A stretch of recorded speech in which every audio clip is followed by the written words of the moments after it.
Hello guys, সবাই কেমন আছো? আশা করি সবাই ভালো আছো। তো এই যে আমাদের বাড়িতে মুরগি ডিম দেয়, তো ওই যে ডিমগুলো নিয়ে নিলাম। সকাল সকাল ডিমগুলো নিয়ে রেখে দেবো।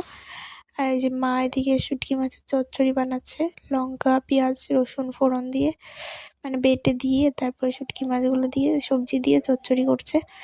তো এটা হতে থাক। এদিকে মা এদিকে মিষ্টি কুমড়োর ভর্তা বানাবে, তো ওটা আগেই নামিয়ে রেখেছে। আমি এখানে বসে আছি, দেখছিলাম। এই যে মিষ্টি কুমড়োটা ভেজে নিয়েছে, তারপরে শুকনো লঙ্কা ভেজে পেঁয়াজ কুচি করে লবণ দিয়ে ভালো করে চটকে চটকে মেখে নিচ্ছে। তো এই যে সবগুলো এখন ভালো করে মেখে তারপরে কাঁচা সর্ষের তেল দিয়ে ভালো করে মেখে নেবে। আর এই ভর্তাটা খেতে হেভি টেস্ট লাগে, সত্যি। তোমরা একদিন বানিয়ে খেয়ে দেখো এরকম করে, মানে তারপরে বলবে যে এটা কি খেলাম।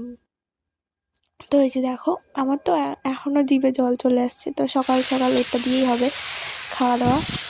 তো এই যে শুটকি মাছের চচ্চড়িটাও হয়ে গেল। এখন এই যে ভাত দিয়ে দিল মা। মিষ্টি কুমড়ো ভর্তা দিয়ে আগে খেয়ে নিলাম। মিষ্টি কুমড়ো ভর্তাটা যা টেস্ট হয়েছিল, মানে এখনও জিভে জল চলে আসছে আমার, এত টেস্ট হয়েছিল। তোমরা এভাবে একদিন বানিয়ে দেখো, মানে বলবে যে এটা কি খেলাম। তো এই যে খেয়ে এখন খেয়ে নেব।